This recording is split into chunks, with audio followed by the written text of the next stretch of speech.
asifiwe sana. Amen. Nukumenya Imana, kumjua Mungu, imbaraga zayo, nguvu zake. Ibindi byose Mengine yote tubaho kubera ubwoba, yanatufanyikia kwa sababu ya uoga.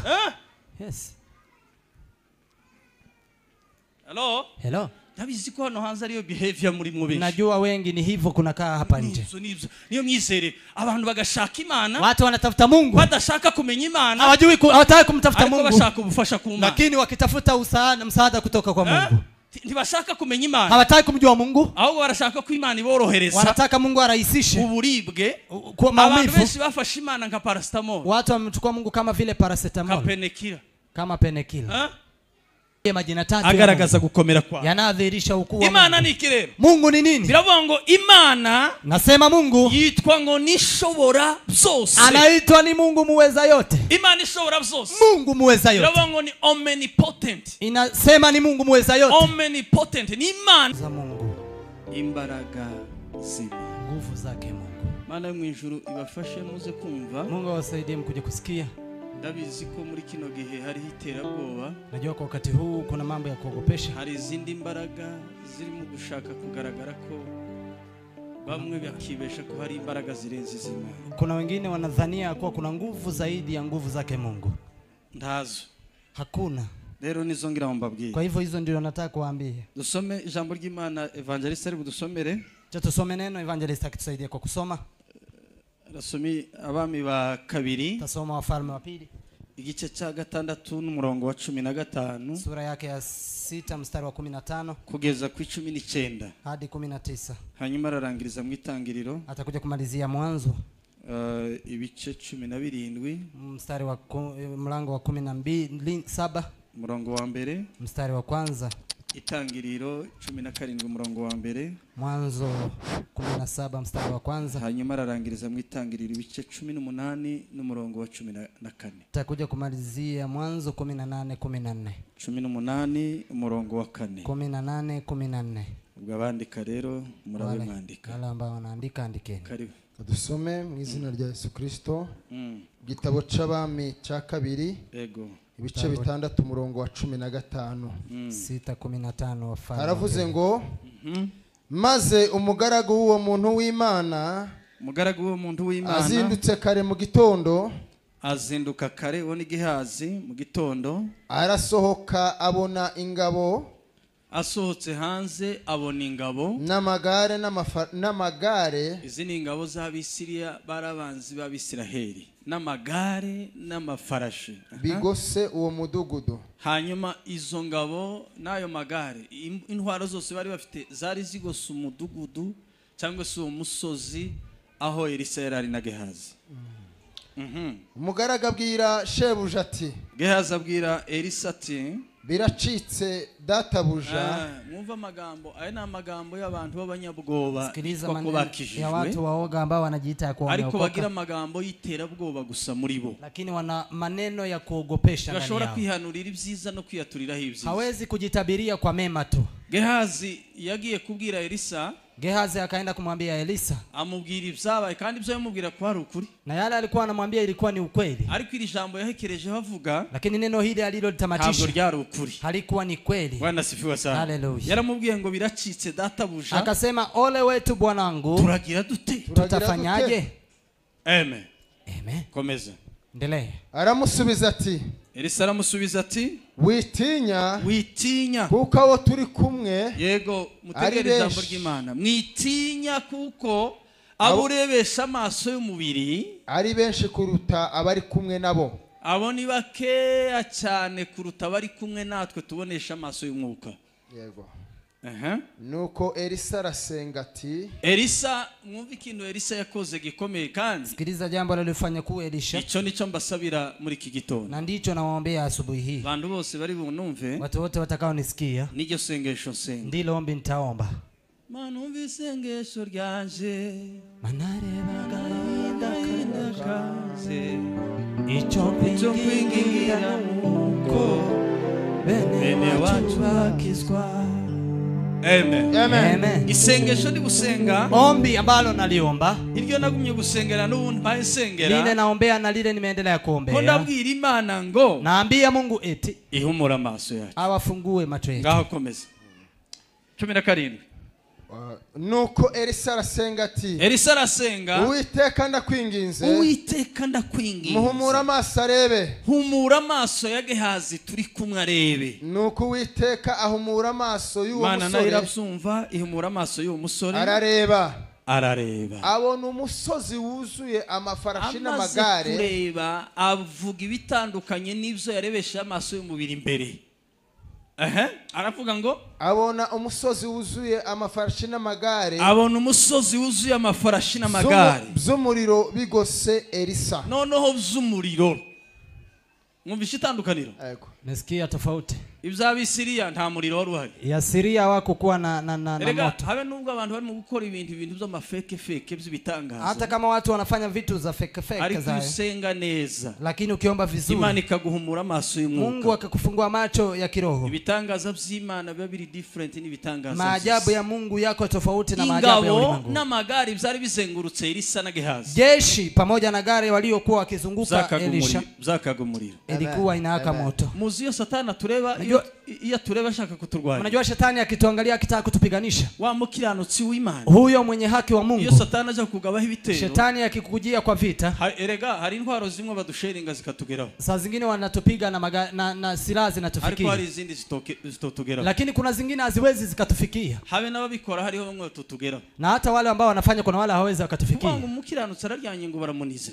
kuona ite mtakatifu amelala wamemunyonga bakakuniga bakaza bakwicara bakamukwicara ku maguru baro bagahurukana wanakunyonga mpaka wanakaa miguu mpaka hapa hari ibyo bokurasa bikakugera kuna yale wanaweza wakakushuti na ikufikie ariko hari ibindi umuriro kuriho uza wimira lakini kuna mengine moto iliyoko ndani yako inazuia sinzi ko mwemu sijui kama mnaelewa Bwana sifiwa sana amen hari intwaro zisheringa kure kuna silaha zinazopiga mbali zishobora gusheringa zikatugezaho imishari zinaweza kushuti zinatufikisha mishale turwara ndipo tunagua gihe turwasa ndipo tunapata wagonjwa twiheba ndipo tunakata tamaa ariko physically wa wundi kurwara lakini kimaumbile yule anayekupiganisha biragoye ko yokugeraho ngo agukore aguhindagure nka kurya kwa avoka iri kugatara ni vigumu aweze kukufikia na kupindue kama vile avocado uko wasanga hari abantu baje batanywe n'icyayi kubera ko bazutse bahaza unaweza ukapata kuna watu wamekuja hapa bila kunywa chai kwa sababu wamekuja wakiwa wameshiba barayeba bagaburi wamelala wakikula munda karara rya abantu benshi na babebi basinziri mtu analala akikula ni kama ariko mu buryo bw'umwuka lakini kiroho iyo umubebe yule mtoto umwana umubebe yule mtoto mdogo mchanga azaryiza abavyeyi bamuhaye gusa anakula yale wazazi wamempa pekee habe nubwo botori gitaka bakagishira mu hata wachukue udongo wampe iwarari yeye atakula hari abakristo kuna wakristo bari mu itorero rya Kristo wapo kanisani mwa Kristo babona Imana ikora ibitangaza wanaona Mungu akitenda maajabu ariko bazabarara barya inyama bugaca mu gitondo lakini wanalala wakila nyama mpaka asubuhi kandi badaheruka no kuzirya iwabo na kwa siku nyingi bila kukula nyumbani kwao kandi akazarya inyama z'imvanga niza atazarya asanzwe akazazirya na anakula nyama za kuchanganywa hata zile akulangi kawaida lakini abo hao ni Gehazi ni akina Gehazi babana n'abakozi b'Imana ambao wanakaa na watumishi wa Mungu ariko bataraba mu mbaraga z'Imana lakini hawajakuwa kwa nguvu za ngumu kubera ko ab'Imana kwa maana watu wa Mungu bagoswe na magare wanazingirwa na magare n'ingabo pamoja na jeshi kandi bifite umuriro na ambazo zina moto komeza 18 yego zangabo zigezeyo Elisa yinginga Uwiteka ati ndakwinginze huma amaso y'izo ngabo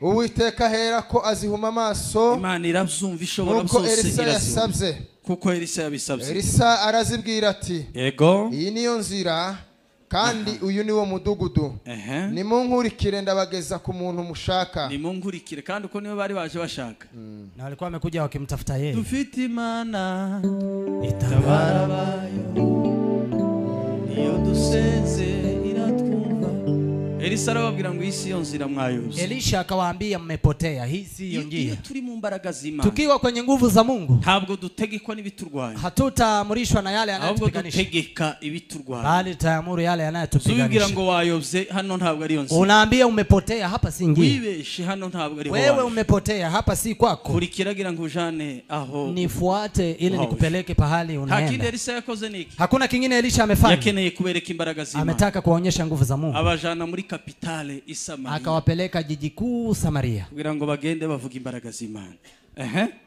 nuko azijana Samaria yego tangiriro Mwanzo 17 umurongo wa mbere wa mbere gusa haravuze ngo Aburahamu amaze imyaka 99 avutse. Uwiteka aramubonekera aramubwira ati yego ninjye Mana ishobora byose, ni jewe Mana ishobora byose, ujye ugendera imbere yanjye, wewe gusuza ugendera imbere yanje kandi utungane rwose, kandi icyakabiri utungane rwose.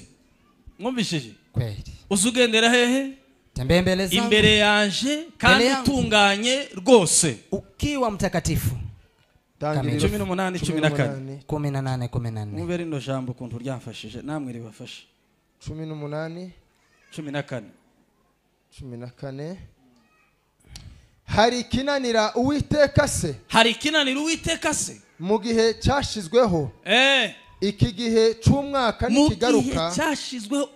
cy'umwaka nikigaruka, nzakugarukaho Sara byare umuhungu. Amen. Icyo gihe ninkugarukaho Sara azabyara umwana w'umuhungu. Mukubitira ijambo ry'Imana. Shangilia neno kwa makofi.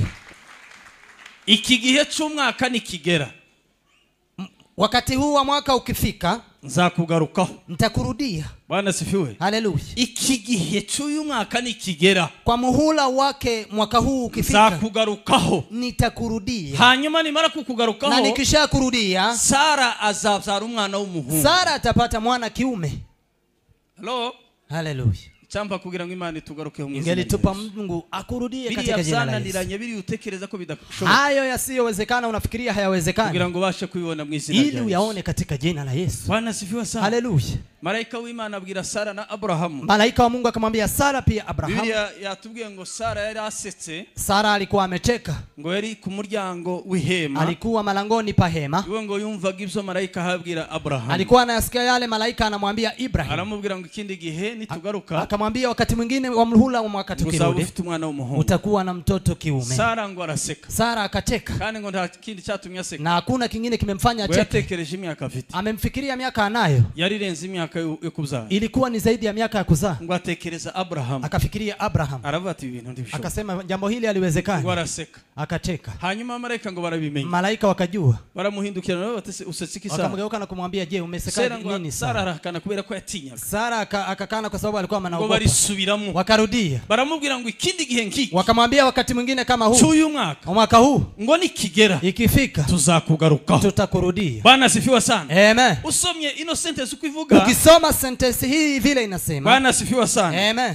Nikigera. Wakati ukifika. Nzakugarukaho. Nitakurudia. Ntabwo Abrahamu yararimwo kubera ko yarize. Abrahamu hakuwemo kwa maana alikuwa anaamini. Ahubwo abamarayika babwiye Sara, musome sentence ukivuga. Soma vile sentence inasema. Babwiye Sara kubera ko ni Sara wari ufite kwizera guke. Waliambia Sara kwa maana ndiye alikuwa na imani ndogo. Baramubwira ngo ikindi gihe cy'umwaka nikigera. Wakamwambia wakati mwingine wa mwaka ukifika kama na huu. Wewe Sara tuzakugarukaho. Tutakurudia. Kubera ko Abrahamu arize. Kwa maana Ibrahim anaamini. Bali wewe hujaamini. Kandi nimba hari ikintu kibaho cy'amafuta. Na kama kuna kitu ambacho ni cha makosa. N'umugore n'umugabo kubana bombi bafite kwizera gutandukana. Ni mume na mke kukaa pamoja lakini wakiwa na imani tofauti. Kama kuna vitu huleta vizuizi katika mwito.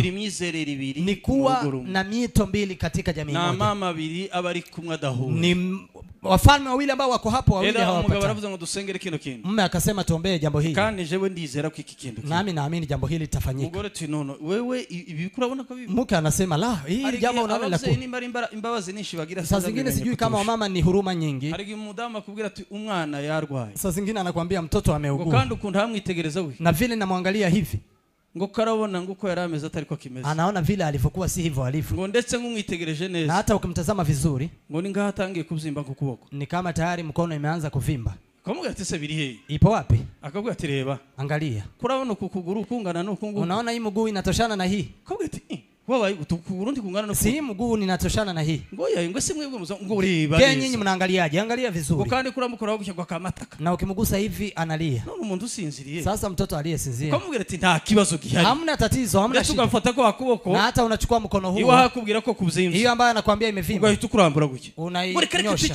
Keriwe avunitse mu bitekerezo. Tayari yeye ameumia kwa mafikra. Muri mind ze. Katika mafikra yake. Oredi umwana yarwaye. Tayari mtoto ameugua. Umwana araremze. Na mtoto amefika mahali pa ututi. Karafatwa ng'indembe. Tayari anamchukulia kama aliye mahali pa ututi. Ngo ni muzima nta kibazo. Ukimwambia haina shida wewe. Kamarakara. anakasirika. Ni muzima gute kandi umwana arwaye? Ni mzima je na ni mgonjwa? None se nkubwire ko umwana aremze. Nikwambie mtoto yu hali mahututi. Alicho gituma wishima. Na hiyo ndio ikufanya ufurahi. Bwana asifiwe sana. Hallelujah. Imana ibwira Sara. Mungu akamwambia Sara. Iramubwira ngo ikindi gihe nkiki akamwambia wakati mwingine kama huo mwaka ukifika. Nzakugarukaho wewe Sara. Nitakurudia wewe Sara. Kubera ko niwe udafite kwizera. Kwa maana wewe ndiye huna imani. Icyamba kugira ngo Imana itugarukeho. Ingelitupa Mungu aturudirie. Umuntu wese ufite kwizera kukiri hasi. Kila mtu aliye na imani haba. Apana ikindi gihe. Si wakati mwingine. Uyu munsi wa none. Siku ya leo. Imana ikugarukeho. Mungu akurudie. Bwana asifiwe sana. Amen. Imbaraga z'Imana. Nguvu za Mungu. Imbaraga z'Imana, nguvu za Mungu ziri hejuru y'izindi imbaraga zose, zipo juu ya nguvu zingine zote. Harushobora gutekereza ngo se nizihe? Kuna yule anaweza akajiuliza ni zipi? Kuburiho ni imbaraga z'Imana. Kuwa upo ni nguvu za Mungu. Kubugenda ni imbaraga z'Imana. Kuwa unatembea ni nguvu za Mungu. Reba gusaba abandi waruzi. Angalia wale uliokuwa unajua. Barya batakiriho. Hao ambao hawapo. Ureba abandi bari mu bitaro. Angalia wengine wako hospitalini. Ureba abandi bari mu bundi buzima. Angalia wengine ambao wako maisha mengine. Kuwa upo imbaraga z'Imana. Ni nguvu za Mungu. Dufite Imana itazigera igira intege nke. Tuna Mungu ambaye hatawahi kuwa na udhaifu. Gehazi yabana na Elisa. Gehazi alikuwa na Elisa. Ariko ntabwo bari bafite gahunda imwe na Elisa. Lakini hawakuwa na mipango moja na Elisa. Kandi ico kintu nico gikomeye cyane kiri mu gusenya ingo. Na hilo ndilo jambo linabomoa jamii. Kiri mu gusenya imiryango, kigasenya n'amatorero, inabomoa kanisa pia na jamii, kigasenya na community z'abantu, inabomoa hata community za watu, kigasenya n'igihugu, na inabomoa hata nchi. Nukuba muri hamwe mwembi, ni kuwa mko pamoja nyinyi wawili, ariko mutari hamwe mu bitekerezo, lakini hampo pamoja kwenye mafikra. Gehazi yabanaga alikuwa na Elisa. Elisa yakoraga ibitangaza. Elisa alikuwa anafanya maajabu kumwe na Gehazi, wakiwa pamoja na Gehazi. Ariko Gehazi, lakini Gehazi, ntabwo ndaza kubabwira ibintu bitanu biranga Gehazi. Nitakuja kuambia vitu tano zinazodhihirisha Gehazi. Kandi hizo bitano, na hizo tano nibyo biranga Abakristo, ndiyo inadhihirisha Wakristo baturanye n'Imana ikora ibitangaza, ambao wanakaa na Mungu wa ajabu anayefanya maisha, n'abantu bakora ibitangaza, wanaokaa na watu ambao wanafanya maajabu ya Mungu, ariko batizera Imana, bali hawamwamini Mungu, batizera n'ibitangaza na hawaamini hata maajabu ya Mungu. Hizo characters ziranga abantu batizera. Hizo ndizo characters zinawadhihirisha wasioamini. Hizo ziva he? Na hizo zinatoka wapi? Ziva kuri Satani. Zinatoka kwa Ibilisi. Ariko nagira mbabwire, lakini nataka niwaambie, muze gutegera cyane, kujeni kusikiza vizuri. Hari imbaraga z'Imana ishobora kuna nguvu za Mungu muweza yote. Imana ni ikirere. Mungu ni nini? Imana ndavuga mu mazina atatu yayo. Tasema Mungu kwa majina yake tatu. Imbaraga z'Imana ndazivuga mu mazina atatu. Nguvu zake Mungu nitasema kwa majina tatu. Amazina atatu y'Imana, majina tatu ya Mungu agaragaza imbaraga zayo, yanadhihirisha nguvu zake no gukomera na hata uwezo wa Mungu. Kuvuga Imana, tutasema Mungu, tukayihera he? Tutamwanzia wapi? Tukarangiriza he? Tumalizie wapi? Musumwe Yobo ngo yigeze ivovota. Moja Ayubu amewahi kusononeka. Imana iri he? Nungunika akasema huyu Mungu yuko wapi? Ni kutushobora kwemera ko ibi bibaho. Ni kipi Mungu anaweza kukubali haya yafanyike? Ngo komera hagarara kigabo. Akamwambia simama kiume tuweze kuongea. Imana ngo imubasi ibibazo byinshi cyane. Mungu akamuuliza maswali mingi sana. Usomye uhere gice cha 42. Ukianzia kwa 42. Wasanga ibibazo Imana yagiye ibaza. Unapata maswali Mungu alimuuliza Ayubu. Kugeza igihe Yobo yavuze ngo navuze rimwe, mpaka Yobo akasema nimesema moja, sitawahi kusema tena. Imana yaramubwiye ngo, Mungu akamwambia je, Yobu we, Ayubu, uzi umuntu waremye ijuru n'isi? Unajua mtu aliyeyumba mbingu na dunia yayiremye ahagaze he? Ameyumba akiwa amesimama wapi? Yayiremye ari he? Ameyumba akiwa wapi? Ni izihe nkingi zifasha ijuru? Ni nguzo gani zinazoshika mbingu? Ni iri torero rifite inkingi zifasha. Hili kanisa lina nguzo inayoshika. Ni wabona inkingi zifasha ijuru? Ni wapi umewahi kuona nguzo inayoshika mbingu? Mbingu imewekwa wapi? Aramubwira ngo se inkuba? Akamwambia radi. N'ibyana by'inkuba na vitoto za radi. Usaho biba. Unajua pahali zilipo?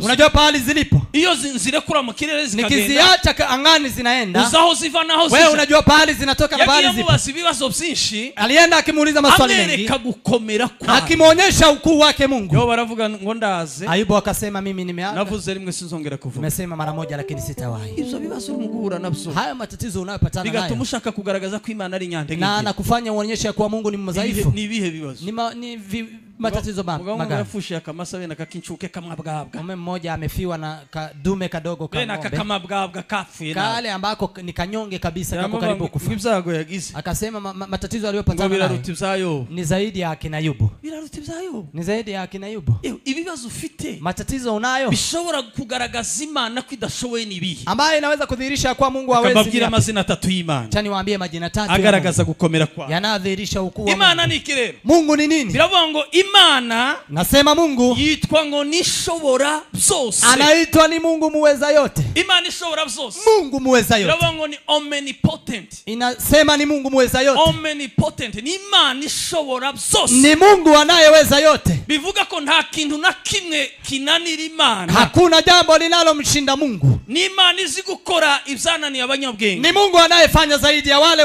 wenye akili. Ni Imana izi kizindwara zananiye abadokteri b'abahanga. Ni Mungu anayepanya magonjwa yaliyowashinda madaktari wa wataalamu. Ni Imana izifungura imiryango yananiwe gukinguka. Ni Mungu anayefungua milango iliyoshindwa kufunguka. Ni Imana yahaye Sara urubyaro. Ni Mungu aliyempa Sara mtoto. Ni Imana izikora ibintu abanyabwenge badashobora gutekereza. Ni Mungu anayefanya vitu ambazo wataalamu hawawezi kufikiria. Yitwa ngo ni Imana ishobora. Naitwa ni Mungu muweza yote. Ibyo byakugoye. Haya aliyokusumbua. Biriya wicara wibaza mu bitekerezo. Hayo unayojiuliza kwa mawazo. Kwa wangu ese gutabarwa kwanje kuzaba. Na kusema gutabarwa kwanje kuzaba. Msaada wangu utatoka wapi? Hari uvuga ngo noneho hanga handi. Pahali utasema hapa nilipo. Ntabwo bizakunda ntibizashoboka. Haitawezekana la. Nagira ngo nkubwire ngo. Nataka nikwambie hivi. Ni Imana ishobora. Ni Mungu muweza yote. Satani azakubwira ko birangije. Shetani anakuambia inaisha. Akakubwira ko indwara ufite ari zo yo kukwica. Na anakuambia ugonjwa unao ni wa kukuangamiza. Ariko nagira ngo nkubwire ngo Imana tuvuga. Lakini nataka nikwambie Mungu tunayemzungumzia. Ni Imana y'inyembaraga. Ni Mungu mwenye nguvu. Ni Imana ishobora byose. Ni Mungu muweza yote. Nimba tuvuze ngo nishobora byose. Kama tunasema ni muweza yote. Fatabiri yabyifuzo byose ufite. Chukua hayo mahitaji yote unayo. Fatabiri byose utekereza ko bitagikunze. Chukua yale yote ambayo unafikiria hayawezekani. Byose ubifate. Alafu yote yachukue. Imana ngo man. Ambia Mungu Mungu. Ndabizi kushobora byose. Najua unaweza yote. Nibi ngibi ndabusura bishobora. Na haya pia Mungu unaweza. Kwiheba nuko iki tugenda. Ukata tamani ya nini tunayotembea. Kandi turi kumwe n'Imana ishobora byose. Na tukiwa na Mungu ambaye ni mweza yote. Hakina ni Imana. Hakuna kinachomshinda Mungu. Kiretse gukora icyaha. Isipokuwa kutenda dhambi. Hello. Turi kumwe. Tuko pamoja. Muzamuri ibiganza. Inua mikono kwa Mungu. Wenga bashagaye. Punga mkono. Ndabona abantu bamwe barabaga. Watu tayari wamechoka. Wenga baramba. Punga mkono. Shaganye we. Punga mkono tafadhali. Hello. Amen. Amen. Tubenga baroza ino ruguru twese. Tuende saidi hii sote juu. Mwese. Nyote tafadhali. Nyote. Ngongere mugaruwe. Rudisha saidi hii. Ngongere mugiro. Tena hivi. Mani bahumugisha. Mungu awabariki. Nikubitira amashi. Jishangilie kwa makofi. Bwana asifiwe sana. Amen. Imana yacu. Mungu wetu. Ni Imana ishobora byose. Ni Mungu ambaye anaweza yote. Ni Imana izibona ikibazo. Ni Mungu anayeona matatizo. Yarangiza igakemura cha kibazo. Na anaweza kusuluhisha tatizo hili. Ni Imana izivuga. Ni Mungu anayesema. Kandi gasohoza. Na ni Mungu anayetimiza. Ni Imana izivuga. Ni Mungu anayesema. Idashobora guhemuka. Na ambaye hawezi kukuachilia na kukusaliti. Bwana asifiwe sana. Haleluya. Hakina ni Imana. Hakuna kinachomshinda Mungu. Yobu yarabivuze mu gitabo cha Yobu nyine. Ayubu akasema katika kitabu chake Ayubu. 42 n'umurongo wa 2. 42 mstari wa 2. Yaravuze ngo nzi kushobora byose. Akasema najua unajua yote, unaweza yote. Nta kibasha kuyoboa imigambi. Hakuna kinachoweza kuzuia mpango yako. Ni kibazo kikugoye muri wewe. Ni tatizo lipi linalokusumbua? Reka nkubwire umuti. Wacha nikwambie dawa. Menya ubu nyine. Jua sahi. Menye ko Imana ishobora byose. Jua Mungu ni mweza yote. Nimba uzi ko Imana ishobora byose. Kama unajua Mungu anaweza yote, uyizere. Muamini Mungu. Na kili ufite irabishobora. Na hilo tatizo Mungu anaweza. Haleluya. Ko murabyizera? Mnaamini hayo? Ubu ndashinganye. Genda na mahoro. Ubugingo bwanje burizwe n'ubawufiriye. Ubu ndashinganye. Genda na mahoro. Ubugingo bwanje burizwe n'ubawufiriye. Navuye mu byaha. Bamubutware bw'isi nishira mu buruhukiro bw'umukiza Yesu. Ugoba n'ubwiki. Uoga ni wa nini? Nimba uzi ko wavuye mu byaha. Kama umejua umetoka dhambini. Hanyuma ukishira mu buruhukiro. Na ukaingia kwenye pumziko. Aribwo muri Yesu. Na ndiye ndani ya Yesu. Ubundi bwoba n'ubwiki ufite. Uoga ni wa nini tafadhali? Muri Imana ishobora byose. Usijali, Mungu ni muweza yote. Imana yacu. Mungu wetu ni Imana ishobora byose. Ni Mungu anayeweza. Bwana asifiwe sana. Haleluya. Izina rya kabiri. Jina la pili. Biravuga ngo ni Imana ibera hose icyarimwe. Inasema ni Mungu anayekuwa kila pahali kwa wakati mmoja. Imana ibera hose icyarimwe. Ni Mungu anayekuwa kila pahali kwa wakati mmoja. Omnipresence. Ni Mungu anayekuwa kila pahali kwa wakati mmoja. Ni Mungu kwa mahali. Ni Imana iri hano. Aliye hapa. Iri muri Amerika. Na yuko Marekani. Iri mu rugo aho twavuye. Yuko nyumbani pale tumetoka. Yupo ushago. Iri muri Afrika. Yupo katika Afrika. Iri ahantu hose. Yuko kila pahali. Nagira nkubwire ino jambo. Taka nikwambie jambo hili. Tegubwoba n'ibsubona. Usiogopeshe na yale unayoyaona. Tutega ubwoba n'urugenzo urimo. Usiogopeshe na safari yako. Tutega ubwoba niyo uhausha. Usiogopeshe na pahali unakoelekea. Imana udusenga. Mungu tunayemuomba iba hose ni Mungu anayekaa kila pahali. Iri hano yuko hapa. Na uhaushira hari. Na pahali unakoelekea yuko. Iri nyuma yawe. Yuko nyuma yako. Iri imbere yawe. Na yuko mbele yako. Daudi yaravuze ngo sinahungira Uwiteka. Daudi akasema nitamkimbia wapi Mungu? Naja mu kuzimu. Nikienda kuzimuni Mungu. Nubwo ngo natumbagirira hejuru mu kirere. Hata nipande hata angani. Mugigisiga. Kama vile matawi. Aho na ukuboko kwawe kurahagera. Hapo pia mkono wako upo. Aravuga ngo ni hehe na akasema nitajificha wapi mikono yako Mungu? Kubera iki ufite ubwoba? Kwa nini unaoga ndogo? Imana yacu. Mungu wetu. Ni Imana ibera hose cyane. Ni Mungu anayekaa kila pahali kwa wakati mmoja. Amen. Amen. Bwana sifiwe sana. Hallelujah. Ufite umuntu muri kumurwaye. Una mtu ambaye mko pamoja ni mgonjwa. Ufite umuvuka n'ufite kuna yule ambaye mnazaliwa pamoja na matatizo. Nizerere hano numara usenga Imana. Amini hapa alafu uombe Mungu. Ubwira Imana ngo wewe uba hose. Ambia Mungu unakaa kote. Genda umusanga hari. Nenda umpate pale.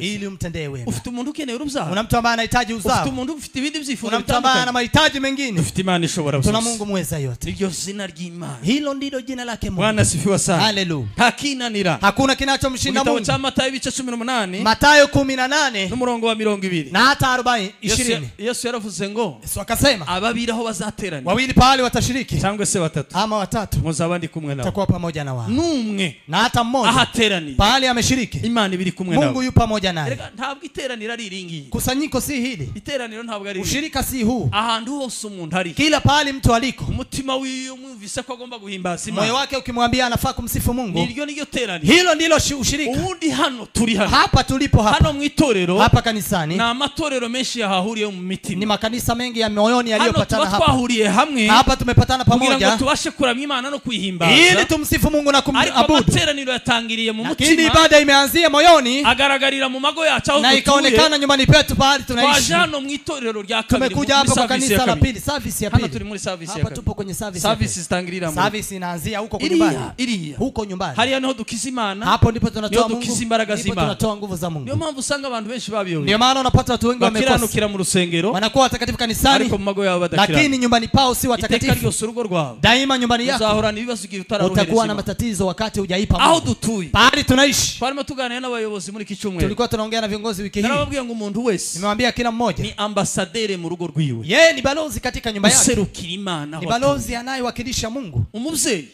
Mama, uri ambassadeur w'Imana. Wewe ni balozi wa Mungu anayemwakilisha. Aho ngaho uri. Wewe pale ulipo. Imana ni ishaka kubaho ngaho. Mungu ndiye ametaka uwe hapo. Ariko irashaka gukora ivy'Imana ishaka huri. Lakini anataka ufanye yale Mungu anataka ufanye hapo. Utabikora neza Imana izabikora. Na usipofanya vizuri Mungu atakuuliza. Tekereza education ugira mu rugo rwawe. Sasa fikiria ile tekereza inyigisho ugira uha wigisha abantu. Fikiria mafunzo unayowafunza watoto wako. Tekereza abana bawe uko barakura gute. Fikiria watoto wako wanakuwa kivipi. Erega ntufite ubushobozi bwo guhindura. Hauna uwezo wa kubadilisha. Ariko ufite ubushobozi bwo kuvuga Imana ishobora byose. Lakini una uwezo wa kusema Mungu anayeweza yote. Hello. Uruhari rwawe ni uruhe? Jukumu lako ni lipi? Bwana asifiwe sana. Hallelujah. Izina rya gatatu. Jina la tatu. Turi kumwe? Tuko pamoja. Biravuga ngo ni Imana izi byose. Ni Mungu anayejua yote. Ni Imana izi byose. Mungu anayejua yote. Imana izi byose. Mungu anayejua yote. Isobanura iki rero? Inamaanisha nini? Mu magambo atatu. Kwa maneno matatu. Biravuga ngo icyambere. Nasema kwanza. Ni Imana izi byabayeho. Mungu anayejua yaliyoishi. Nibyakubayeho. Na aliyokufanyikia. Izi byabayeho ku bandi. Anajua aliyofanyika kwa wengine. Na anajua hata stories zako. Ibyakubayeho. Anajua aliyokufanyika. Icyakabiri. Ya pili. Ni Imana. Ni Mungu. Izi biriho ubunyine. Anajua yanayo kwa sasa. Kugira Imana situation urimo. Huwezi kumwambia Mungu situation unayopitia. Imana ikumva cyane. Ete Mungu akusikie sana. Abantu bazafata wanawe babwira Imana situation. Kuna watu wanaochukua lisali nzima wakimwambia Mungu matatizo yao. Imana address nka Uber. Anampa Mungu address kama Uber. Mana ndi hano. Mungu niko hapa. Kwibarabara rya karindwi. Katika barabara ya 7. Uramanuka kwa Maka. Utashuka Maka. Uramanuka uza kugera ku Kararo. Utashuka mpaka ukifika daraja. Uza kwambuka Muiki. Ukikaribia kuvuka Muiki. Aho niho ndi mu kanisa nise hapo katika kanisa linaitwa hivi. Ndafukamye hano munsi y'igiti. Nimepiga magoti hapa chini ya mti. Ni kumusozi wa Masaina. Mlima Masaina. Imana ntabwo ari Uber. Mungu si Uber. Kurarangira Imana se ngo ndihazi. Unamuonyesha Mungu kwani ajui. Imana ibera hose icyarimwe. Mungu anakaa kila pahali kwa masaa moja. Imana ishoboye byose. Na anaweza yote. Imana izi byose. Anaweza yote, anajua yote. Aho ngaho uri. Pahali ulipo. Vuga gusicha ushaka. Sema kile unachokitaka. Na kuraheza Imana address. Na unamuonyesha Mungu. Uranduzi. Unaniangalia. Urabona nuko nambaye. Unaona vile nimevaa. Urabona nuko ngenda. Unaona vile natembea. Ngo kurambona ngwizo ndimo byose. Unaona yale ninakaa yote. urabwira Imana ibyayo. Unaambia Mungu wewe. Imana yakuremye. Mungu aliyekuumba. Irananirwa kureba aho uri. Antakosa kuangalia pahali ulipo. Ahubwo ikibazo kiyaba mu bantu. Tatizo liliko ndani ya watu. Na abantu batazi ko Imana ibareba aho bari. Ni watu ambao hawajui Mungu anaangalia pahali walipo. Haleluya. Ni Imana izi byose. Mungu anayejua yote. Izi byatambutse. Anajua aliyopita. Izi byakubayeho. Anajua aliyokufanyikia. Izi bikuriho. Anajua yaliyokwako. Imana izi nibizabo. Mungu anajua na yatakayokuja. Ndio maana tugomba kwiringira imbaraga z'Imana. Tutumaini nguvu za Mungu. Haindi option dufite. Hatuna option nyingine. Uretse kuzamura amaboko. Isipokuwa kuinua mikono. Tukabwira Imana ngo Mana turi hano. Mwambie Mungu tuko hapa. Dukorere ico dushaka. Tufanyie kile unachotaka. Bwana sifiwe sana. Haleluya. Gehazi yarangwa n'ikirere. Gehazi alikuwa anadhihirishwa na nini? Ni biye bintu biranga Gehazi. Ni vitu zipi zinazodhihirisha Gehazi? Bintu bitanu biranga Gehazi. Vitu tano zinazodhihirisha Gehazi. Gehazi na numukoraro wa mwitorero. Ni mwanakwaya anayekaa kanisani. Wicara ririmba buri munsi. Anayekaa kiimba kila siku. Ni umuramyi. Ni msifu. Udahindurwa n'indirimba ririmba. Lakini habadilishi na nyimbo anazoziimba. Ni umuyumba wa mu rusengero. Ombezi anakaa kanisani. Wicara hudumia buri mwanya. Anahudumia kila wakati. Ahora muri za gahunda. Anakaa kwenye mipango ya ombezi. Ariko yeye kwikorera gahunda. Lakini anakosa kujifanyia mipango. Reka gahunda ya mbere Imana yemera. Mpango wa kwanza Mungu anaokubali. Ni gahunda umuntu ashobora kwikorera iwubwiwe. Ni mpango mtu anaweza akajifanyia peke yake. Gahunda ushobora gukorera undi muntu. Hakuna kitu unaweza ukamfanyia mtu mwingine. Kugira ngo itange umusaruro Imana ishaka. Ili itoe madhao Mungu anataka. Utarikorera wewe gahunda kandi nawe ufite izindi za. Wakati wewe hujajifanyia mwenyewe na wewe pia una matatizo. Halo? Haleluya. Turi kumwe? Tuko pamoja. Hari abashumba, hari abapastor. Kuna wachungaji bashumza amatorero. Wanao bari mwitorero. Wanaongoza kanisa. Bameze nka Gehazi. Wanakaa kama Gehazi. Bari kumwe n'abandi. Wanakaa na wengine. Ariko ntibarigera bahindurwa n'ibyo bakora n'ibyo. Hawajabadilishwa na yale wanayofanya na kuyasema. Abo rero ni bande. Hao ni akina nani? Ni Gehazi. Kina Gehazi. Kamabwiri imyuka itanu. Acha niwaambie hilo.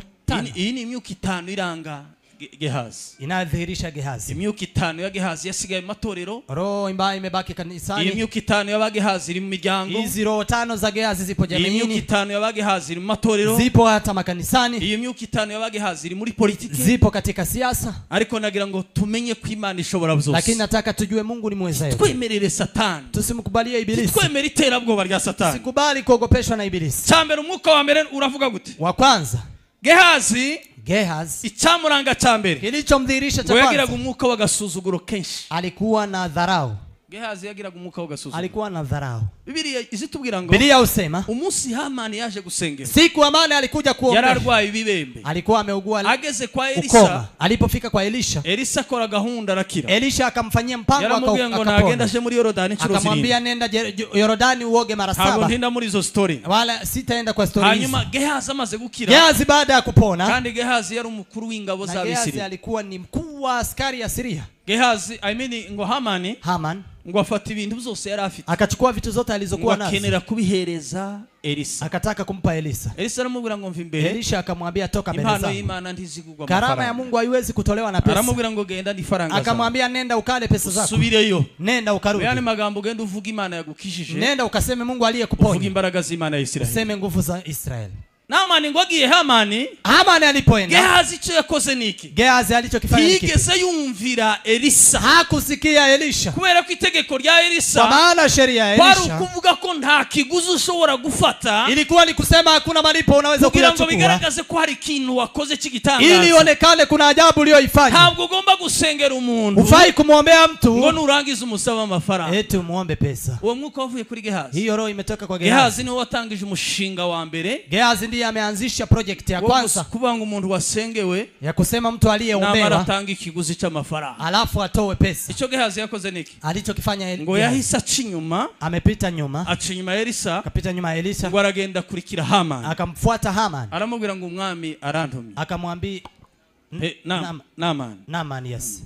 Aramubwira ngo umwami arantumye. Mfalme amenituma. Naaman. Hariho Naaman na Haman yes.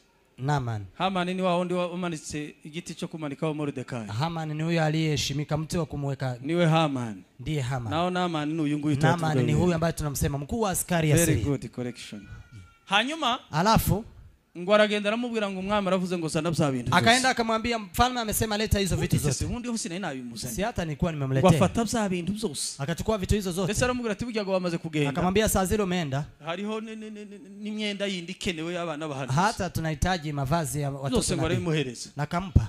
ngo yari umuntu w'agasuzuguro, alikuwa ni mtu wa dharau utarumviraga, ambaye hakuwa anatii. kabo dufite abakristo benshi, Tuna wakristo kama na hao, dufite n'abagore bameze gutyo ku bagabo babo, kuna wake walio kama hivyo kwa waume wao, na waume walio hivyo kama kwa wake wao. Umuntu yari umunyagasuzuguro, mara kwa mara mtu akiwa ni wa dharau, uhinduka kwa wa muntu biragoye, kubadilika kwa mtu huyo ni vigumu. Agasuzuguro kajana n'ubwibone, kwa maana dharau inaendana na kujivuna, ni bukuru na butoto, ni kikuu na kidogo. Ico nico cyarangaga Gehazi cyane, hilo ndilo lilikuwa na yari umuntu w'agasuzuguro, alikuwa ni mtu wa dharau, kubera ko niwe wa mbere, ndiye wa kwanza watangiye kurya amafaranga y'ikiguzi, aliyekula pesa. Impano y'Imana ndigurishwa, karama ya Mungu hayuzwi. Nimba wasengeye umuntu, kama umeombea mtu, leo nkunze kubivuga cyane, mimi wanga napenda kusema beshejweho n'imbaraga z'Imana, mimi naishi kwa nguvu za Mungu, ariko ntabwo nsaba umuntu, lakini simuombi mtu, ariko Imana nkorera, lakini Mungu ninayemtumikia, iyo ngozi cy'Imana ishaka, nikifanya kile Mungu anachopenda, Imana irampemba, Mungu atanilipa. kubera ko ushobora gusaba umuntu amafaranga, kwa maana unaweza ukamwomba mtu pesa, akaguhereza afite, anakupa ile ako nayo, akaguhereza make, na anakupa kidogo. erega ubundi, kwa hivyo iyo usaba umuntu amafaranga, ukimwomba mtu pesa, daboro wa muntu n'umunyakababaro, mtu huyo ana huzuni, afite indimba n'ibindi bibazo, ana huzuni, machofu, hanyuma umusabye amafaranga, alafu umemwomba pesa, hakindi aguhaye, hata kupa kitu, aguhaye ibibazo byiwe afite, amekupa matatizo yake. Hello? Imana dusenga, Mungu tunayemuomba, imbaraga, tuna nguvu zo guhemba abakozi bayo, ana nguvu za kuwalipa watumishi wake kwa wakati wamefanya kile wanachotaka, kwa maana ya kutuamini. Mungu dushaka kwicira inzira, ndio maana tunataka kujipangia, kugira ngo dushaka ibishobora kutubesha, ili tutafute kitachaka tufanye tuishi, kwa maana ya kutuamini nguvu za Mungu. Ariko dufite Imana ishobora byose, lakini tuna Mungu muweza yote, turashinganye, tuko imani muri Yesu harimo byose, ndani ya Yesu kuna yote. Mureke tugire kwizera please, acha tuwe na imani tafadhali, tugire kwizera, tuwe na imani, ukorera Imana uyifite icyizere, tumikia Mungu ukimwamini, ukorera Imana wizeye ko ishobora kukubeshaho, tumikia Mungu ukiamini ya kuwa atakufanya uishi, ukorera Imana wizeye iriya Mana yakijuru ya muntu huyo Mungu aliyemponya mtu huyo, why idashobora gukora nibi, kwa nini hawezi akafanya mengine? Hello. Bibiliya itubwira ngo Gehazi kubera icyaha cy'agasuzuguro ko kutumvira Elisa, Biblia inasema Gehazi kwa sababu ya dhambi ya kutomtii Ibibembe byose ngo byari kuri Naamani byahise bimujura, ukoma wote uliokuwa juu ya Naamani imemkujia pia. Hari abantu baririmba ariko barabembe, kuna watu ambao wanaimba lakini wanaukoma, hari abantu babwiriza ariko barabembe, kuna watu wanahubiri lakini wanaukoma. Tugatangazwa n'umuntu uvuza sente, usishangazwe na mtu anayepiga keyboard, ngo asikuvuza umukunga cyane, eti anajua kupiga keyboard sana, ashobora kubikora araremze, anaweza kupiga akiwa amekuwa na ukoma. Gukorana nabo tunabazi, tunaweza kutumika na wao tukiwajua. Elisa nawe yakoranye na Gehazi amuzi, Elisha pia ametumika na Gehazi akimjua. Hari umunsi ngo umudamu, kuna siku mke wa mudamu w'umushunem kazi, huyo mke mshunem ngo yarwajije umwana, kandi uwo mwana nibo bamusabye Imana iramuha, na wameomba Mungu akampa mtoto huyo. Ingengo yubakiye Elisa ngo icyumba cyo hejuru, wakati ameombea Elisha chumba cha juu, ngwara umutwe, mtoto akaugua kichwa, arafa, akafa. Hanyuma alafu ngo azayiruka aje kureba Elisa, akaja akikimbia kuja kuangalia Elisha. Murangije aturutse ngiri, Elisha alipomwangalia kutoka aitamuhereza inkoni yiwe, akampa fimbo lake, aramubwira ngo genda, akamwambia nenda, ngo ubazuriya mudamu, uliza mke huyo, cyambere umubwira ngo se na amahoro, kwanza umwambie ni salama, ngo na amahoro iwe, ni salama kwake, ngo n'umugabo we, na mmewe, ngo n'umwana, na mtoto, ngo bimubaze, umuulize.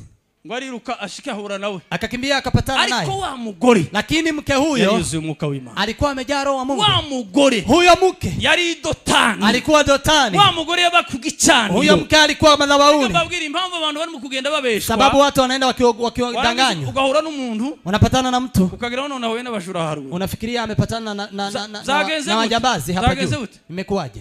ngo abantu ngo basige bamburana, watu wanga wanaibia wengine, bareka kwambura utagira amasabone, watakosaje kukuibia usipokuwa na amafaranga, wakule pesa, n'ubundi tuba tuyabasaba hano ndimo yatanga, na hata tunaomba hapa amtoe, mukananiwe gutanga amafaranga y'imibako n'imisanzu, mnakosa kutoa pesa ya ujenzi, mukirwa muzerera mu byumba, mnaenda mkizunguka kwenye vyumba no mu misozi na hata milimani. Haruigeza mbwira ngo hari umutaka bashinze hari hepfo, kuna yule amewahi kuniambia kuna umbrella imewekwa hapo chini, izuba riba ryinshi baraswa bari muri abajana, mwamvuli jua likawa nyingi wakahamisha hapa. Ababo sabenshi hano abakristo bacu benshi bakirwa kuri fore, wakristo wengi hapa wanashinda kwenye line. Harani nubishe ngo bagiye, kuna pengine nimesikia wameenda, amabwira ati muombaji telefoni yiwe naga telefoni bene kakafeke, wakaambia muombaji simu yake ni hii simu dogo, turakora telefoni winyine ya muombaji, tutanunua simu ya muombaji boss. Kwa hivyo bose barayigura, wote wakanunua, naba bahano barayigura, na hawa hapa wakanunua. Mnajua hatujui, mwamarangu bikire ngo bari mukutwambura, eti wanatuibia, ukananirwa no guhereza n'umuntu wagusenge ngo umuhereza amafaranga y'ituro, unakosa kumpa aliyekuombea sadaka na roho nzuri, ariko warangiza ugatangayo bakwatse, lakini unatoa ile wamekuomba. kandi ntibanakore nico nicavuzwe na wasifanye kile kimesema bakakubiba gusa mwiterabwo na wanakuweka uoga tu. Umuntu akaze yahamutse, mtu akaja akiwa atahakoza amaguru hasi, mtu kabisa amekata. Kuna yeye ameamua kukuja hapa, wamubwiye ngo inda niyo kumwica gusa, eti amemwambia hii mimba ni ya kumuua, kuzara no gufa, hakuna kuzaa ni kufa. Yani magambo wasenga, ukiomba utasenga, usipoomba iyindi zakwica, hii mimba itakuua. Kandi umuntu wabivuze na aliyesema inga hari mu gukora ibitangaza, ni kama anafanya maajabu, ni Imana se, ni Mungu. None tubigaze gute? Tufanyeje? Mwani magambo naingiza mugati se wagiriya utadusiza. Nilikuwa nimwambie ulienda huko bila kutuacha. Mugenda bashwigiriza iri yani mara mutuzana ibibazo mukishi. Mtaenda wanyonge huko alafu mlete matatizo mliotoa huko. Abantu hano mafaranga yabashizeho. Watu pesa zimewaisha hapa.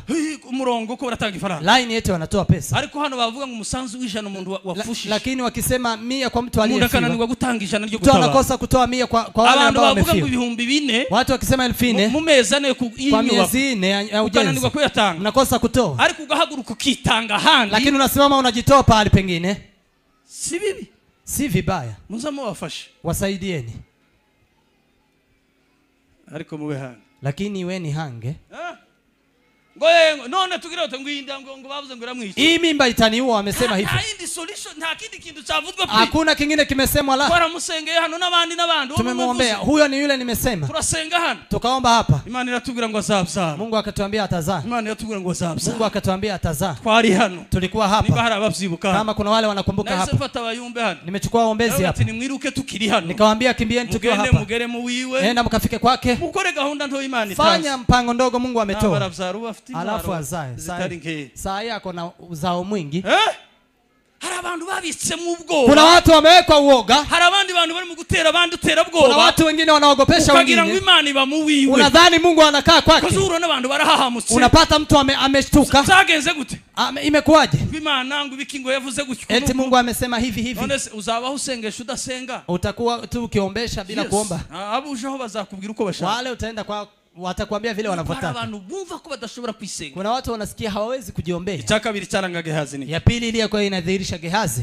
Ngo yashakaga kumenya Imana akoresheje ubwenge bw'isi. Alikuwa anataka kumjua Mungu akitumia akili ya dunia. Gehazi mateke ngo yari yarize. Alikuwa amesoma kwa historia yake. Alikuwa ni mtu aliye na utaalamu.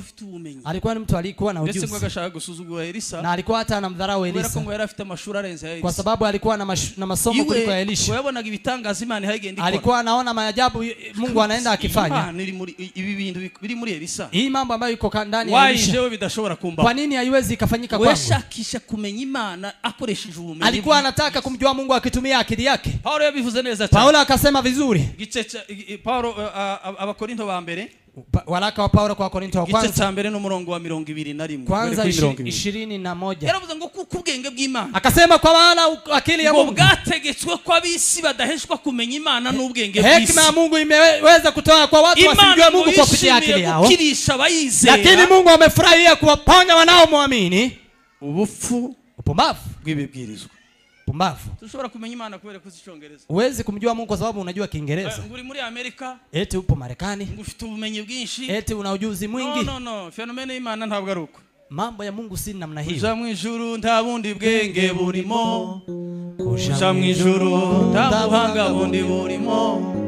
Kuja mu ijuru nta yindi nzira keretse kwihana. Niyo fenomene. Ni hiyo fenomene. Nushaka kuzihana mu rurimi rw'iwanyu oshaka. Hata utubu kwa lugha yenu ya huko ushambani. Ariko niryo banga ryo kuja mu. Lakini hilo ndilo siri la kwenda mbinguni. Bwana asifiwe sana. Asifiwe Mwokozi. Ichaga tatu charangaga. Ya tatu ilikuwa inadhihirisha Gehazi. Ngo yagiraga ishari. Alikuwa na fitina. Gehazi yagiraga ishari rya Elisa. Alikuwa na fitina ya Elisha. Kandi bakorana na Elisa. Wakitumika naye Elisha. None narimbabwiye. Ndipo nilikuwa nawaambia. Elisa yakoranaga na Gehazi. Elisha alikuwa anatumika na Gehazi. Akagerageza kumubanira neza. Alikuwa anajaribu kuishi naye vizuri. Kugira ngo arebe ko Gehazi azaruhaga kiso. Ili aone ya kuwa Gehazi ataokoka. Umunsi ngo uriya mudamu yababwiye ngo umwana yapfuye. Siku mke huyo akamwambia mtoto amekufa.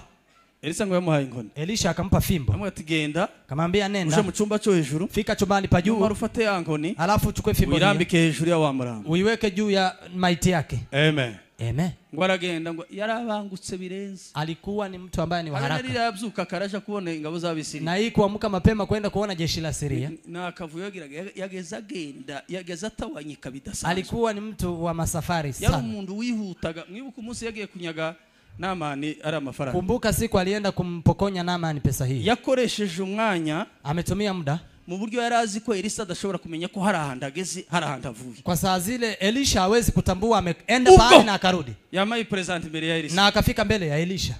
Muraho chef. Habari yako boss?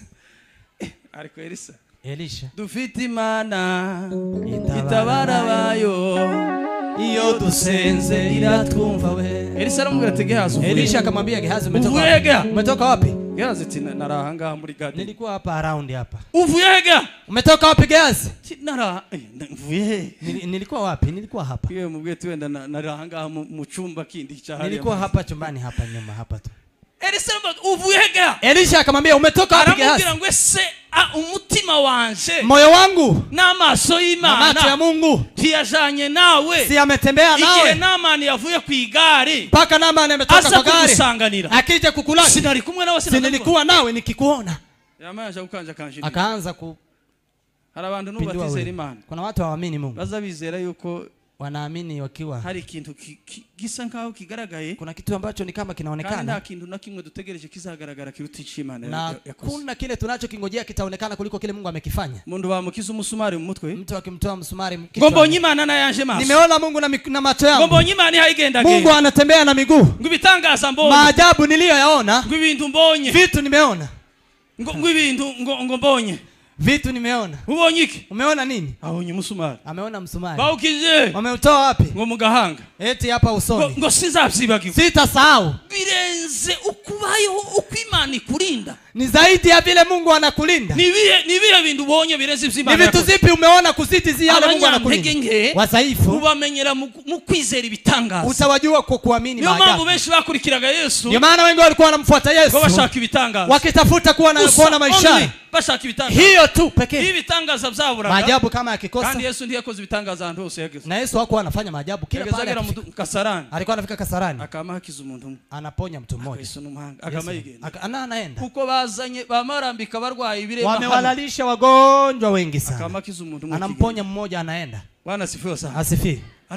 Hello. Ubonye Imana kubera umeona Mungu kwa sababu ngo ikintu bangije hano mu gatsinsi eti kitu walichokitoa kwa kisigino ngo bahakije ubuto bungana gutya wametoa baton kama hii bazahora bakizamwe amato watatoa ha baton kandi cyo sigitangaza na hiyo si ajabu ni imirimo very simple hiyo ni kazi ambayo ni rahisi igitangaza gikomeye ajabu kuu Bwana sifiwe sana amen no kumenya Imana kumjua Mungu baraka zayo nguvu zake ibindi byose mengine yote tubaho kubera ubwoba yanatufanyikia kwa sababu ya uoga yes. Hello. Nabizi ko hano hanze ariyo behavior muri mwe benshi. Najua wengi ni hivyo kunakaa hapa nje. Niyo myizere abantu bagashaka Imana. Watu wanatafuta Mungu. Badashaka kumenya Imana. Hawataka kumtafuta Mungu. Ariko bashaka ubufasha ku Mana. Lakini wakitafuta msaada kutoka kwa Mungu. Ntibashaka kumenya Imana. Hawataka kumjua Mungu. Ahubwo barashaka ko Imana iborohereza. Wanataka Mungu arahisishe uburibwe. Kwa maumivu. Abantu benshi bafashe Imana nka paracetamol. Watu wamechukua Mungu kama vile paracetamol. Kama penekila. Imana bayifashe nka pharmacy. Mungu amemchukulia kama vile pharmacy. Gasongaga kubisa hano. Ukisikia limoni ya. Goreka ngera hano ngo kuri pharmacy. Wacha nifika hapa pharmacy. Ngo nguru tunini ngo ndebe kagasonga gatulia moje mu cyaro. Dawa nisikie imetulia niende ushago. Wewe usobaho gusa uri gutulizwa gusa every day. Wewe ni kutulizwa kila siku. Ugenda mu bushake bw'Imana ngo. Uwezi kutembea kwa mapenzi ya Mungu. Imbaraga z'Imana zikurimo. Nguvu za Mungu zikiwa ndani yako. Uwezi jihisi imbaraga z'Imana muri wewe. Uwezi ukajihisi uwepo wa Mungu ndani yako. Buri gihe gusa no kuboroga. Kila mara ni kulia piga nduru. Turashize biragenze. Tunakufa ole wetu. Yagiraga ishari. Gehazi alikuwa na fitina. Imbaraga z'Imana zaba muri Elisa. Nguvu za Mungu zilipokuwa ndani ya Elisha. Hello. Irindi ishari mu izina rya Yesu. Jihadhari na fitina katika jina la Yesu. Taranga Gehazi. Ya ine ilikuwa inadhihirisha Gehazi. Ngo yagiraga ishaka rikomeye. Alikuwa na juhudi kubwa. Yagiraga ishaka. Alikuwa na juhudi kubwa. Ngo rikomeye. Kubwa. Ngo ryo gushaka gutukisha umurimo w'Imana. Ya kutafuta kutusi kazi ya Mungu. Gehazi alikuwa ni mtu mbaya. Iwe imbaraga ziwe zose. Nguvu zake zote. Kurya kose wabonaga ngo bangu kagira gute. Vile alikuwa anaona akifanya hivi. Yashakaga gutukisha Imana. Alikuwa anataka kumwaibisha Mungu. No gutukisha umugaragu wayo. Na kumwaibisha mtumishi wake Mungu. Kugira ngo agira kadega kora. Ili apate amefanya makosa. Wa murimo wose uhinduke zero. Hiyo kazi ibaki ikiwa sufuri. Dufite abantu bita bayumba atariwe. Kuna watu ambao wanajiita ni waombezi na si waombezi. Dufite abantu bita baririmbza atariwe. Kuna watu wanajiita waimbaji na si waimbaji. Dufite abandi bibiri zitubira ngo baduseseyemo rw'Yesu. Kuna wengine wamepenya kifiche fiche. Abo nta yindi target bafite. Hao wana target nyingine. Kugira ngo batukishe babandi bagikora neza. Ili waibishe wale ambao wanafanya vizuri. Sisi dufite abayumbe bazima. Tuna waombezi wazuri. Dufite abakozi b'Imana bazima. Tuna watumishi wa Mungu wazuri. Ariko waliona bafeki waturi. Lakini pia kuna wale wafeki. Kandi abo ngabo Biblia zitubura ngo badusesemo. Nao Biblia inasema wamepenya. Kindi bashaka. Hawatafuti kingine. Imbaraga zabo. Nguvu zao. Bazishoye. Wameziweka. Kugira ngo batukishe babandi bakiri. Ili wawaibishe wale wanaofanya vizuri. Ndio maana unapatana na mtu akakubwira ngo iyo ikintu asigaye yanga anakuambia yeye kitu anachokichukia ngo nabayumbe eti ni waombezi. None ukunda abarozi sasa unapenda wachawi. Abarozi nibo ukunda wachawi ndio unapenda cyangwa abasinzi bazo kujana mu kiko kirimwa abasinzi ama walevi wakupeleke kwenye kampu ya walevi n'abakanji b'ibihuru na wale ambao wanatafuna ariyo iyo plot ariyo bagushira alafu sasa wakuweke kwenye plot uje kubana nabo ukae na wao wanga bayumbe ukakunda unakataa waombezi sasa bayumbe ni bana waombezi ni akina nani abatara bayumbe ni bana wale ambao si waombezi ni akina nani wa Kristo kila mmoja alipompotekea Yesu kama mfalme mjumbe wa Mungu ni huyo ni mjumbe wa Mungu. None se urangi intumwa z'Imana alafu utawachukia watumwa wa Mungu ukuni intumwa za shetani alafu upende watumwa wa Ibilisi. Reka ngubwire wahuye na fake umepatana na fake umuyumbu utari umuyumbe original yule ambaye si mwombezi wa kweli kweli. Kwa bose siko lakini wote si hivyo. Usimwengo Elia siku moja Elia yarasenze aliomba ngo asenge sengesho akaomba ombi mbaya aravuga ngo mana akasema Mungu ngwese ntuzi ko ni jewe nje si unajua ni mimi peke yangu usigaye mu bahanuzi ambaye nimebaki katika manabii. Mana aramubwira ati tulia. Mungu akamwambia tulia sabicho ushaka omba unachotaka aracari ibihumbi 7 bitari bado kuna 7,000. Halo haleluya sinemezanya nao bana sijakubaliana na watu hao ngoye ngo makanisa y'ubu eti makanisa ya sasa ngo ntakira makanisa si makanisa ngo ni igisirimba gusa ni kucheza tu ngo bazaba mavyi nabagahera mu gitondo wanacheza tangu asubuhi ngo bukira ndibona nga kuri abasubije mu mpaka jioni kama vile wamerudisha kama mara mbili. Kuriya harimo abantu hano kuna watu hapa basohoka ngo bazaba mavyi naguhera mu gitondo ngo bukira wanacheza mpaka asubuhi mpaka jioni. None sigikenewe niki ngo ni ijambo kinatakana ni nini? Neno. Twahaguruka hano kuvuga ijambo tukisimama hapa kusema neno umuntu akaza kureba ngo holding ibitotsi byamufasha mtu anakaa ni kama umuntu karagenda atya ni mtu anatembea hivi ukazugura none ari muri matatu unadhani yako kwa matatu. None se ko asirimze mbona amecheza avuga ko ari cyo kibazo akasema ni tatizo. None ijambo ry'Imana ko riravuga neno linazungumzwa haha kubona neza kara kureba mu bihori akuangalie vizuri anakaa kusinzia. None uyu muntu ni huyu mtu tamfanyaje? Nibaririmba indirimbo z'abantu bose wakiimba nyimbo za watu wote ngo nizo zibafasha eti nizo zinawabariki bayiririmba wakiimba ngo urabona ngo iritime hii mtindo ngo sio ritime yake si mtindo ya zamani. Ritime ufasha umuntu mtindo haiwezi kumsaidia mtu. Na magambo ari mu utasaidiwa na maneno yaliyoko kwa nyimbo lakini mengine ya mtindo hiyo ni mambo mengine. Hello Bwana sifio sana asifiwe. Twikise mu idini tutoe dini tafadhali tushaka ubusabane n'Imana tafuta uhusiano na Mungu bindi byose tubyihore mengine tuyaache. Cha gatano cyamuranga ya tano ilikuwa inadhihirisha hanyuma mvuga ibyanyuma alafu tuseme ya mwisho ngo yagiraga impano yo gusebanya alikuwa na karama ya kuwaibisha muri we yagiraga impano yo kugenda sebza ya kuenda akiwaibisha wengine nta kindi cha Mungu hakuwa na jambo lingine.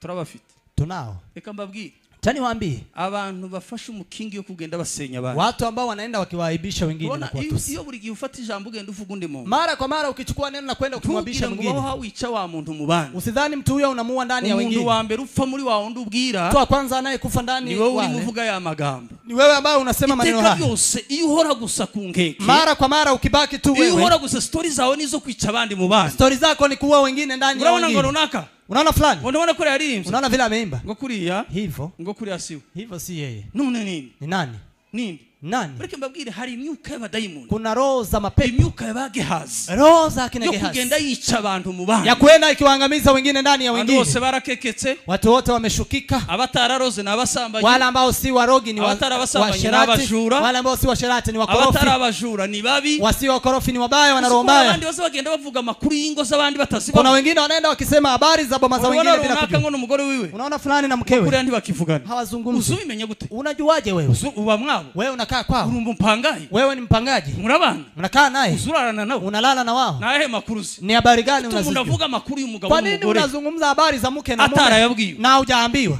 Ngo bakoroganye kera. Eti wamekosana kitambo. Ngo nubundi ngo habe n'ubona bari kumwe. Na hata saa hii ukiona wakiwa pamoja. Ngo ngutinya amaso y'abantu. Nikuogopa macho ya watu. Bariko kuri ni divorce ziri mu. Lakini tayari ni divorce wamesha. Iyo myuka ya Bagehazi turayamaganya. Hizo pepo za Gehazi tunazikemea katika jina la Yesu. Kugenda abantu basebya abantu. Pepo za kwenda tukiwa imyuka yo kugenda abantu bateranya abantu. Pepo za kwenda tukiaibisha wengine. Hunge mu izina rya Yesu. Ipotee katika jina la Yesu. Haundi muntu uzasenyuka wa mbere. Hakuna mwingine atakayebomoka wa kwanza. Mbele ukuri yasenyuka yawagiye usenya. Mbele huyo alibomoke ulienda ukimwaibisha. Azabanza gusenyuka wewe. Atabomoka wewe uliaibisha mwenziwe. Ibimenyetso bitano. Ishara 5. Biranga abakristo b'abanyabwoba. Inadhihirisha wakristo wa uoga. nibyo ndangirizaho. Hiyo ndiyo tamatisha. Turi kumwe, tuko pamoja. Nimba dushinganye muri Yesu, kama tuko imara katika ndani ya Yesu, tugenda nubwo, kama tuna hiyo insurance katika Yesu, kwa nini tunaenda na uoga? Ufite Yesu, kama uko ndani ya Yesu. Muri mzera avuga ngo nimba uri muri Yesu neza. Baada akasema kama umo ndani ya Yesu vizuri. Baki ndani ya Yesu vizuri. Ubwoba nubwiki. Uoga ni wa nini?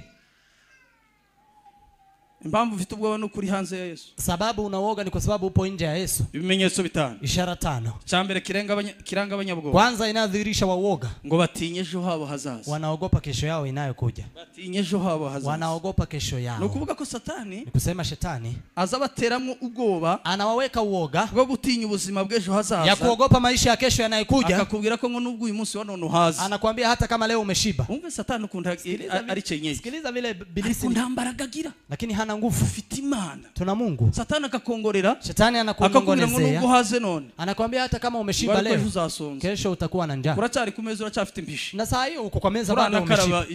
Hata hujanao. Ariko akama gusonzese. Lakini anakuonyesha njaa ya kesho. Umuntu agasonza haza kiri. Mtu anakuwa na njaa akiwa kwa meza akikula. Akakubwira ngo nubwo warishinzu. Anakuambia hata kama umelipa nyumba. Nubwo abana bizu uyu mwaka. Kama watoto wamesoma mwaka huu. Ariko ngo ni mwaka abana bazica. Mwaka mwingine watoto watakaa. Satani agenda ukontrere n'imbaraga zake. Shetani anaenda tofauti na mapenzi ya Mungu. Anakuelekea mawazo. Za kufikiria kesho inayokuja. Mnajua hii akiba tunayofanya nyumbani ya chakula, mchele, wifu, unga, samaki zilizotoka Burundi, zingine Mombasa. Kuna watu ukifika nyumbani unadhani wanakaa na hiyo kuloa. Wanakaa na aina zote za samaki. Hizi ngizi si Burundi, ni ngizo hagati, ni ngizo mu Bugarama. Hizi za Burundi, hizi ni kama za katikati. Donc amasorte yose y'injara. Kila aina za samaki. Muzibiri byose dukora. Unajua yote tunafanya. Ubwoba bw'ubuzima. Ni woga wa maisha. Yesu yaravuze ngo ndimukiganyire. Yesu akasema msijifu. Ngo muzabaho gute? Mtaishije? Muzarya gute? Mtakulaje? Intumwa zari zibeshugo no kwizera. Mitume walikuwa wanaishi na imani. Zizeraga ibyo zibonye. Walikuwa wanaamini yale wanaona. Bakizera yuko bari kumwe na Yesu uzaboneka neza. Na waamini ya kuwa watakuwa na Yesu atakayewalisha kesho. Sababu tuna akiba. Kutizera ko dushobora gukorogana n'umugoroba. Kwa sababu watuamini tunaweza tukakutana jioni. Ibi bintu ndibisuye kuboneka. Mambo haya yasipatikane. Ariko mu buryo bwo kwizera. Lakini kwa imani. Twakagombye kuza turara twamaze ibyo twari. Tungelikula yale tumepata leo hivi. Ugacha mu gitondo. Asubuhi. Tukavuga ngo Mana dukeneye kurya umugati. Tunasema Mungu tunataka kula mkate. Imani ikamanura mana. Mungu analeta mano. Mu butayu siko abanyesiraheli. Nyikani ilikuwa hivyo huko wana Israeli. Wakazazuka mu gitondo. Alikuwa anaamka asubuhi. Akabwira Mose tukeneye inyama. Wanaambia Musa tunahitaji nyama. Tukeneye nyama. Unahitaji nyama? Yeah. Mufe kwitonda gusa. Nyinyi pole. Mana zani nyama. Mungu leta nyama. Inkware zose zikaziguruka zose zija mu mahema gusa. Kware zinakuja zote zilikuwa zinakuja paka hema. Kandi Imana ikabwira Mose. Na Mungu anamwambia Musa. Ikamubwira ngo basigi uyu munsi. Amwambia wachukue itakayokula leo. Ntiyagira izo baraza. Wasilaze. Reba twebwe turi mukura. Aona vile sisi tunalaza mboga. Umwana wibesha akagira mu gikoni agakomba tundi tuboga twari dusize. Mtoto anayefika jikoni na kuweza kukula nyama zilizokuwa zibaki. Azakubitwa inkoni. Anatandikwa viboko. Agakubitwa icahuye nacho gusanga. Kila atakachopatana nacho ndicho atapigwa. Wewe amazimboga ze. Eti amemaliza mboga za kesho. Mureke tugire kwizera. Waacha tuwe na imani. Imana yabanye nawe uyu munsi. Mungu aliyekuwa nawe siku ya leo. Nejiri kumwe nawe. Na hata kesho atakuwa nawe. Mureke twizere Imana. Tuamini Mungu. Ariko simvuze ngo depo mufite muje gutwika. Lakini siseme akiba nenda mkachome. Harabavuga uko ijambo ry'Imana tugomba kurishira mu bikogwa. Kuna wale bintu byose tukabisukara muri takataka. Kuna wale wanaweza akasema neno la Mungu tuweke kwa matendo. Yote wanachoma wanaweka takataka. Ugenda wipimire hano marurebe kundo. Nenda ukapime alafu utaona vile itakufanya. Satani rero Shetani adutera ubwoba, anatuogopesha kugira ngo akwereke ko ubuzima bwawe, ili akuonyeshe kwa maisha yako, kugira ngo akwereke ko Imana itazaho uri kubwirira neza, ili akuonyeshe Mungu ataendelea kukutendea wema. Ni Satani abikorera, sababu ibilisi yafanye jambo lingine, akwereke ko imbaraga z'Imana, ili akuonyeshe nguvu za Mungu zidahora hiteka ryose, hazidumu milele, ariko zihora hiteka, lakini zinadumu daima. Bwana sifiwe sana. Amen. Abantu barakangitse, watu wameshtuka, baba ibikange, watu wameogopa kubera ubwoba bwinshi, kwa sababu ya uoga mwingi, kubera bwo gutinya, uoga wa kuogopa. Harabandi shetani yagiye bibamwo ibitekerezo, kuna wengine shetani ameweka mafikra ejo hazaza, kuambia kesho itakayokuja, yere tukuntu ndimo kumva ameze, vile nasikia nilivyo, ndimo kubona ko igihe cyo gufa kigeze, naona wakati wa kufa umefika. Ubibone he? Umeona wapi? Shetani gusa yamukavyemo, shetani imemzingira, ubongo akabutobagura, ubongo wake anauzingira, akazamukanda kanda ahantu hose, anamfinya kila pahali, akazoba wewe mundu kutakivuga, mbona ongei? Wewe ngo turahari, tupo. Ulie uko wapi? naho umuntu kera Satani yamaze kumubwira ko igihe cyo kugenda kigeze. Mtu tayari ibilisi amemwambia wakati wake wa kuondoka wa kufa umefika. Kandi gabe n'abantu babasha kugenda. Na watu ambao wako safarini wanaenda. Hakuguma kuvuga cyane abantu bose nta uri kumenya hari wo kwaza ukaba wogwa. Hawataongea sana na watu kwa sababu kuna wale wanaweza wakamkwaza anguke. Ico gihe umuntu azatinye inyenzi gushobora kumwica. Wakati huyo mtu anaogopa hata nyenzi imodoka izimukiba. Gari ikipita karibu naye anasema yatasha zavuga makuru y'incha mugongo. Akienda nyumbani anasema habari za kukatiza tamaa. Mambo Mungu amefanya. Ngo nari mfuye. Karibu nife. Ti wari upfuye ubwo. Huko karibu ufe saa hiyo. Wafuye kera. Bali umeshakufa kitambo. Satani yishi bitekerezo byawe. Satani ameharibu mafikira yako. Akushiramo ubwo bwo gutekereza. Akakuweka uoga wa kufikiria kesho. Muzi mpamvu Satani abikora. Unajua kwa nini Ibilisi anafanya? Kugira ngo akwimire gutekereza ejo hawe heza. Ni ili akuzuie kutofikiria kesho yako nzuri. Kugira ngo utagira project nimwe ushobora gutekereza. Ili usiwe na project hata moja nzuri unaweza kufikiria. Umuntu ugiye gufasa yotekereza. Mtu ambaye anakaribia kufa anaweza akafikiria. Appetite zishira. Appetite inaisha. Kutakirya. Mbona ukuli? Ngurabona ngo ibintu byose ga. Unaona vitu zote. Kamba kujana mubwiriza. Ibice bitatu. Anakupeleka katika mhubiri 3. Ngo ikintu cyose kigira igihe cyacu.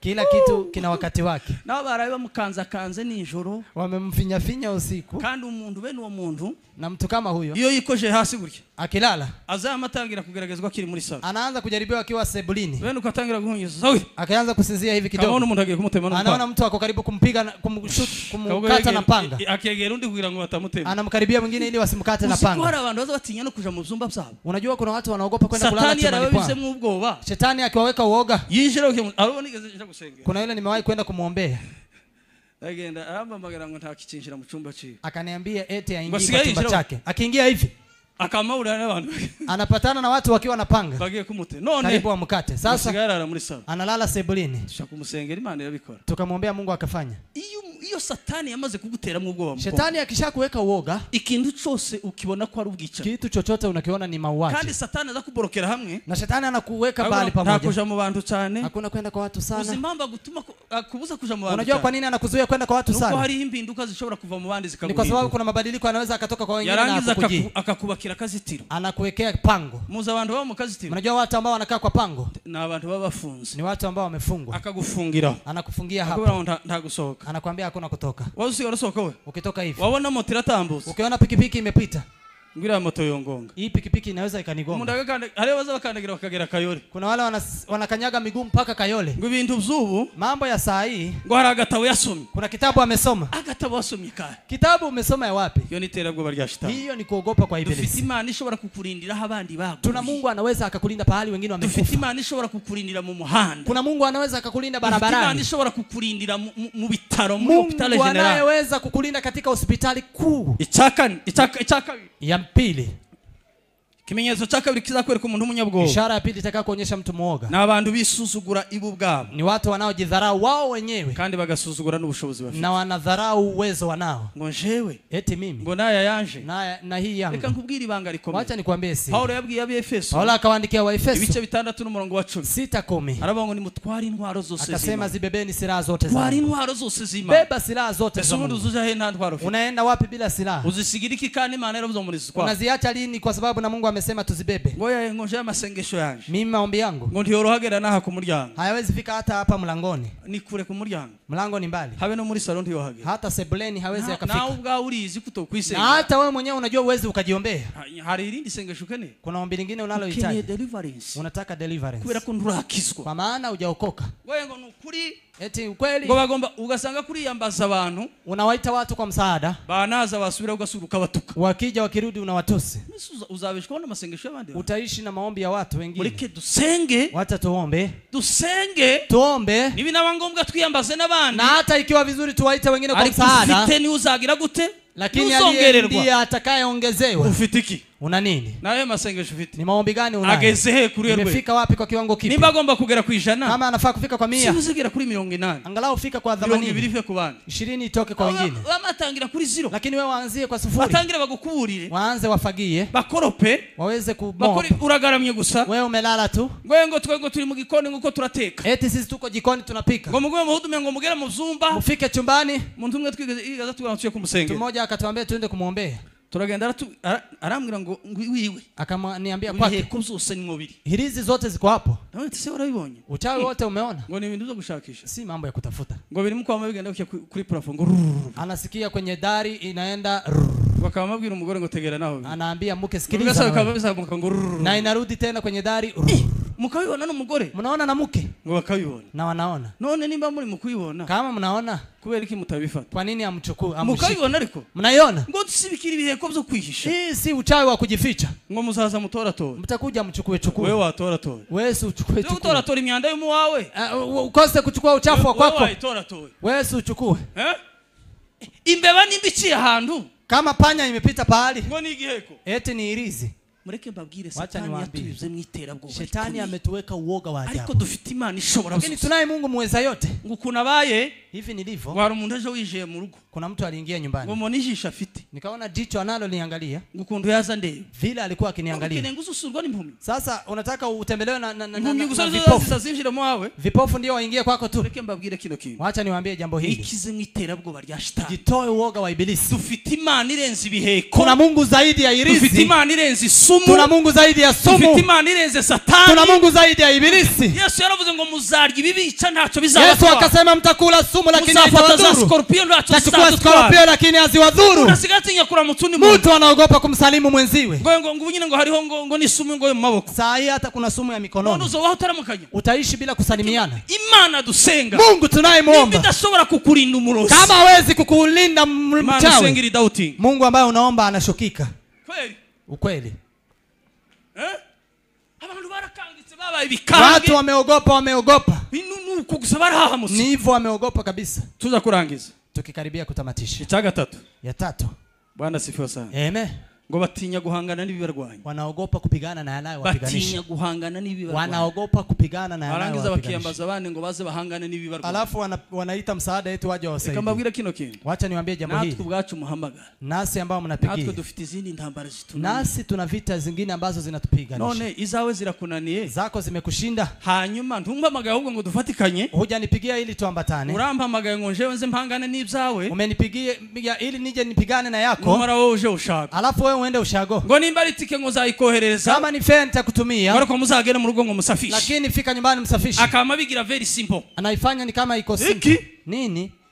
Umukristo umunyabwoba. Mukristo muoga. Azatinya guhangana n'ibyo bahanganye nazo. Anaogopa kupigana na wale wanaopigana naye. Agakenera gushora abandi mu rugo. Alafu anataka alete wengine kwa vita. Intambara yawe ni yawe. Vita yako ni yako. Iyanje ni yanje. Yangu ni yangu. Paulo yaravuze ngo Paulo akasema narwanye intambara nziza. Nimepigana vita nzuri. Narinzi byo kwizera. Nimelinda ya imani. Ibisigaye mbiki ikamba ry'ubugingo. Yaliyobaki nimewekewa taji la uzima. Chamanzi utabera. Ila aba mfalme wa kuhukumu. Asamba kuri wa munsi. Atanipa siku hii. Nimba ndwanye intambara yawe. Kama nimepigana vita yangu. Gasubira nkarwana ni yawe. Na kupigana na yako. Uzahemberwa ibi. Utalipwa nini? Ntabwo nshobora kurwana yawe ngo ni successinge nkuko bikwiriye. Na siwezi kupigana vita yako ni success kama vile inafaa. Gufasha musaada ugira imbaraga. Msaada iko sawa. Icyakane turangiza. Ya ine tukimalizia. Ngo baharwana imigambi myiza. Wanakaa na mipango mizuri. Ariko bagatinya kwishira mu bikorwa. Lakini wanaogopa kuweka kwenye matendo. Ashobora kukubwira gutya project. Anaweza akakwambia project. Ukayandika ukabona finance. Unaandika unapata finance. Ariko yagahorana ubukene. Lakini yeye anabaki maskini. Icyagatana arico nangiriza. Ya tano tukimalizia. Ngo batinya amaso y'abantu. Wanaogopa macho ya watu. Kuruta amaso y'Imana. Kuliko macho ya Mungu. Aba batinya amaso y'abantu. Hawa wanaogopa macho ya watu. Hari n'abantu batinya kunezerwa. Kuna watu wanaogopa kufurahi. Yakubisa amaso hano. Akiangalia macho hapa. Azabona master.